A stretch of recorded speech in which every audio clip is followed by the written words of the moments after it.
Al Jazeera podcast.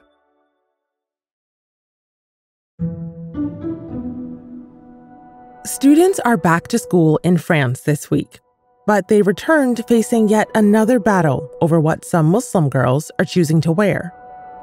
This time, it's the abaya, a long, loose-fitting overgarment that's now banned in France's state-run schools. In a move that has ignited a heated debate across France, the government is cracking down on the abaya. On the first day, about 300 students across France wore the dress. 67 refused to change after what the government called a dialogue with school officials. Those students were sent home. French President Emmanuel Macron says defiance won't be tolerated. We know there will be cases of students testing the rule, including ones trying to defy the Republican system. We will be intractable on the subject. But that didn't stop students from trying, raising a question of whether uniforms could be next. French women have been here for a while now. Head coverings, including the hijab, were banned in public schools back in 2004. Loubna Reguig can still remember the humiliation of removing her headscarf in secondary school. I had to go every morning and every evening in front of everyone, in front of the door of the school, and have to get off my hijab and enter under the surveillance of the headmaster. So how will this latest ban impact Muslim students and communities today? If you want to enter the doors of, school, of society, there's some part of you that will never be accepted, that you have to hide. I'm Malika Bilal, and this is The Take.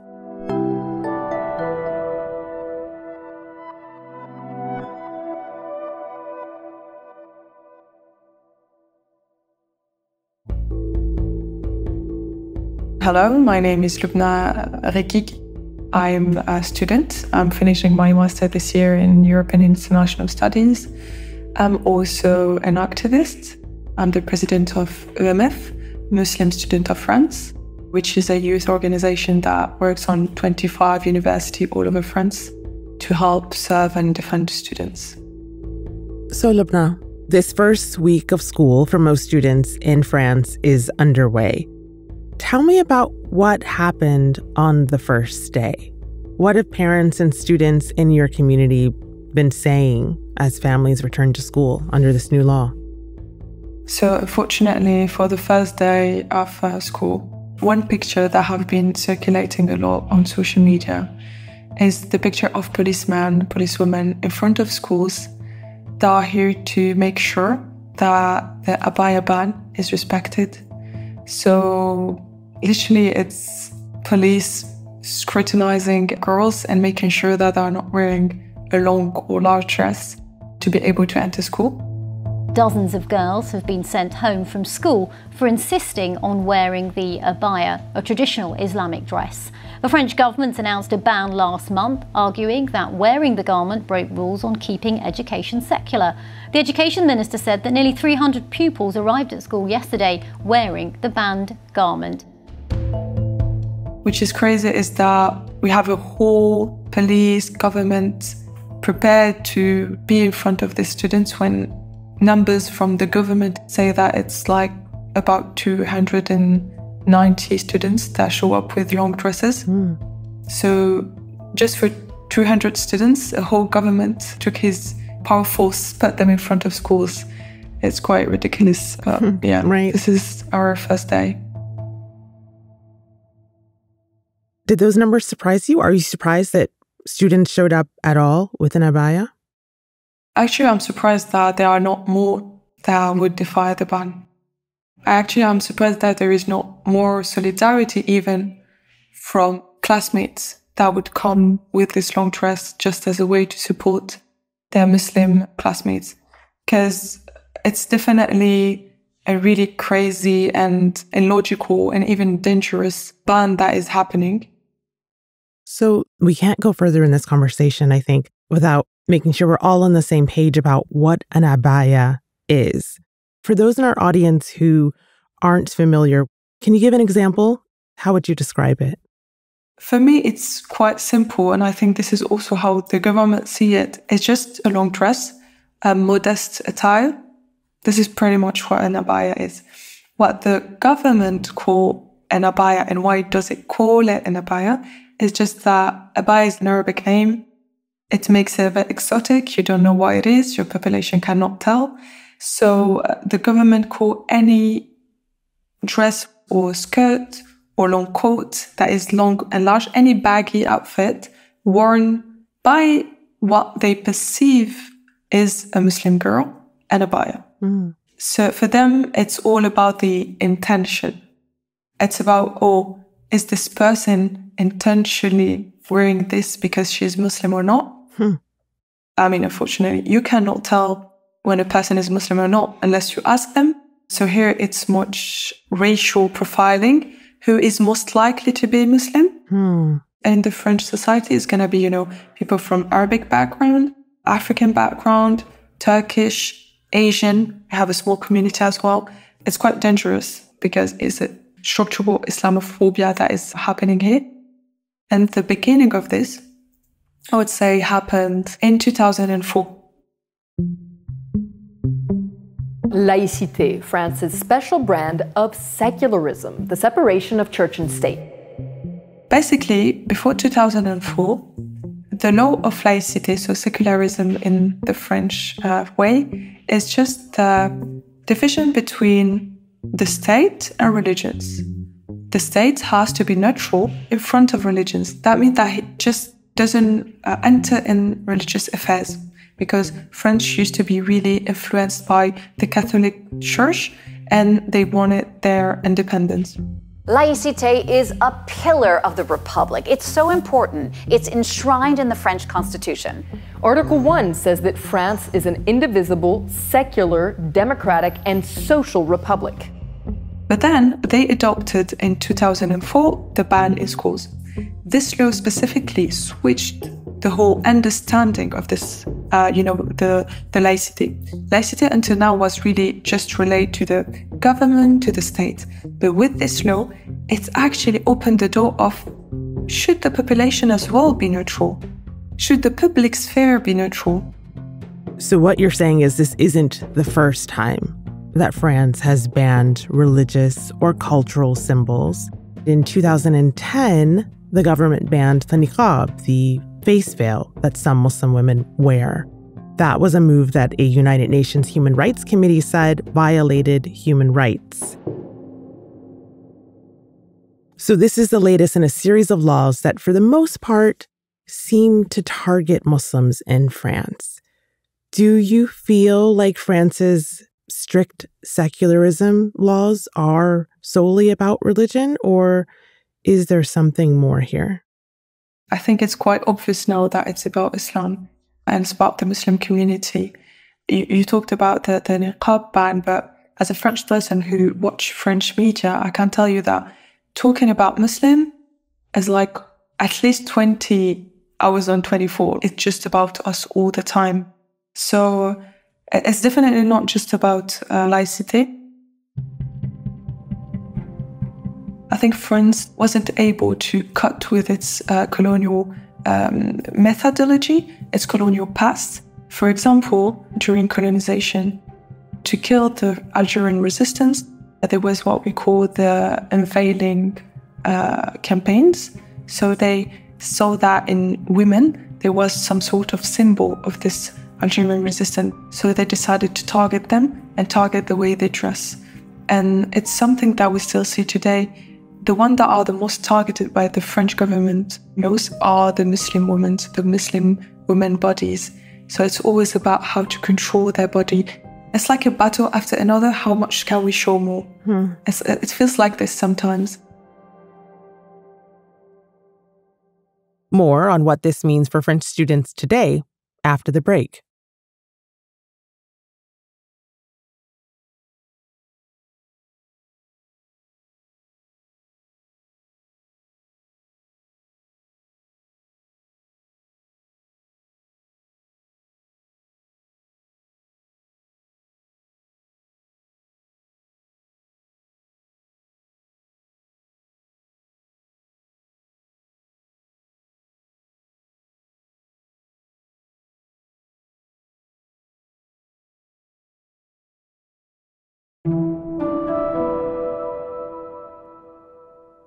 So, Loubna, I wonder what this must feel like to see this debate, to see this ban, as someone who lived through the hijab ban of 2004, and you went to public school in 2015, 2016.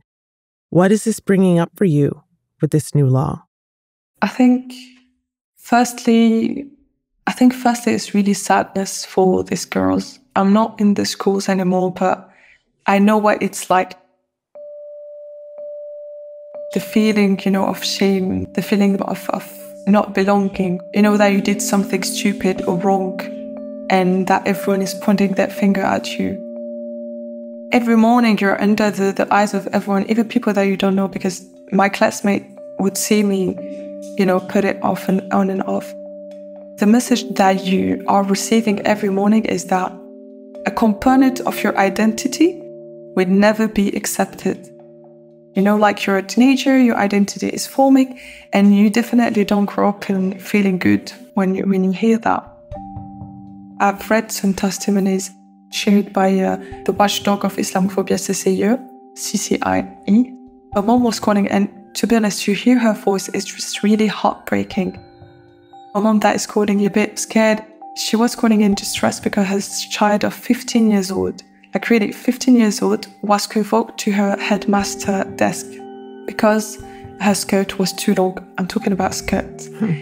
Then, to prove that the girl was not wearing an abaya under, basically the whole thing is you are wearing an abaya under your skirt.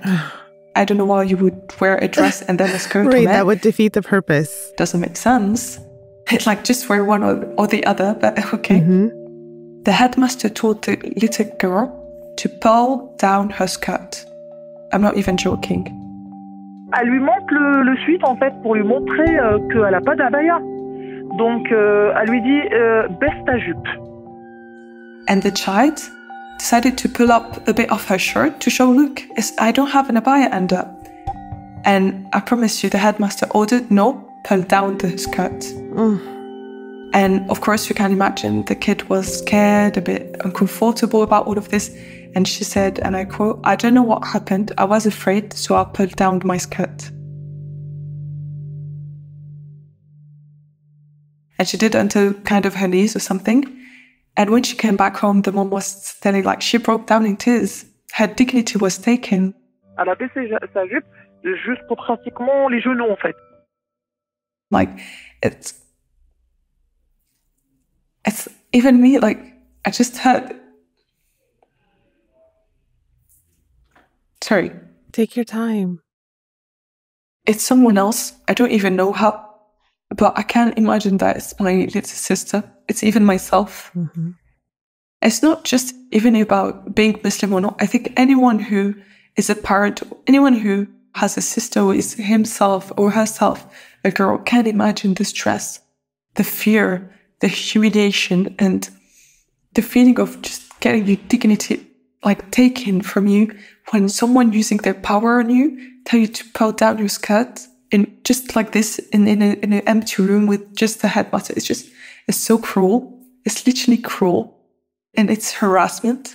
And this harassment, I'm giving you one testimony, but there are so many other voices that maybe talk, some are silenced, that are living this every day. This really, when you look on the ground, it's headmasters that are chasing the students. How can I explain this? It's criminalization of a population. It's a small amount. We saw it. Only 200 or 300 people showed up with dresses. It's not even a big phenomenon. And actually the country is trying to hide way bigger problems. We don't have enough professors. There is inflation. Some parents are not able to buy all the things for schools. There's so many problems. Why are you targeting 300 girls just for the dress? And for what? Harassing them? Torturing them? It's gonna create, and I'm emphasizing this. In 2004, they pushed a traumatized generation, and this is gonna push an even more traumatized generation. We have girls that a headmaster, a man, told a girl, your dress doesn't show your curve. Imagine how disgusting it is for a 15 years old to hear like an old guy tell her that, and who? Her headmaster. At school, at a place where she should feel just safe to go and learn. Exactly. School doesn't feel like a safe space for these people anymore. Definitely don't. There are those on the right in France and others who, in explaining the why of this policy, point to something President Emmanuel Macron said himself. He was speaking on Monday evening, and he was defending this ban, saying that there was a minority in France who hijack a religion. We also live in our society with a minority of people who, hijacking a religion, come to defy the Republic and secularism. And sorry, but sometimes it was the worst. And he even went so far as to link it to the murder 3 years ago of a teacher who showed caricatures of the Prophet Muhammad during a civics education class, and he was murdered. We cannot pretend that the terrorist attack and the assassination of Samuel Paty did not take place in our country. What does it feel like for you as a member of the Muslim community in France to hear your president link the decision, the fashion decision to wear or not wear an abaya with a murder? You know what? I'm going to share the anecdote. I was listening to it yesterday with a couple of friends. The speech? The Emmanuel Macron speech? Yeah. Okay. Mm-hmm. So basically one of us saw on Twitter, the clip. And I was like, guys, let's watch the replay of the live. And we put the phone on the middle and we're all listening. And we would pause and we would look at each other and we'd like frustration, anger, and also desperation. Like, how long do we have to prove that we are also citizens like everyone? How long are we going to receive the speech that we are dangerous, that we are not part of the population? And we just pause for a minute just to, let the anger goes down. Mm-hmm. And you know what? It shows the deeper problem. When the president say that, it shows that it's not about protecting laicity. It's about a deep prejudice that the government holds against his Muslim community, where he saw his Muslim community as a potential danger. It shows how after even 2, 3, 4 generations, they still see us as the other, as the danger, as a community that needs to either apply to whatever crazy rule like don't wear a long dress, or you are seen as a danger. I mean, from a country that today is comparable to Afghanistan and Iran, there are 3 countries that legislate on women clothing. How do you feel about yourself? I don't know how proud he feels about putting rules on clothes on women. It's so misogynistic, it's so sexist, it's so anti-human rights. And you are then pointing at us as we were the problematic ones. It's just crazy. Yesterday I was just, I still didn't digest it. I'm sure. I'm still trying to. So how are you and members of your community, once you stop reeling from the statements of Macron on Monday, once it has settled in, what is your plan? How do you move forward? This is a really good question. One thing that works well on French government, and I'm talking because Al Jazeera English, I guess, international audience, is definitely outside pressure. I think definitely having some support from outside definitely work. But I believe that also for the French community and the French society is finally to be in solidarity. Because unfortunately, something that we should have learned from loi séparatisme, so loi séparatisme, to explain a bit where my point is going, is a law that was done to target Muslim organization and that make it easy for the government to just dissolve any organization. and close schools, organizations, etc. It's quite a scary law, and not many organizations talked in solidarity with the Muslim community because it wasn't targeting them. But then the government used it on other organizations, anyone that could be a bit annoying for them. So then, French civil society kind of woke up. Oh, wait, actually it can't touch us as well? Oh, actually it's problematic, it's dangerous. I want to argue that this ban is the same thing. It's not just about Muslim, it's gonna come at everyone at some point. It's the same thing. If this society believes that this is only gonna touch Muslims and they can't be silent on it, that's completely wrong. The French government is becoming more and more authoritarian, and the door for it is creating rules for this minority that has been a bit of a scapegoat. And by doing these rules, trust me, law one day or another is going to touch everyone. And I'm talking as a Muslim, but I'm also talking as a French citizen.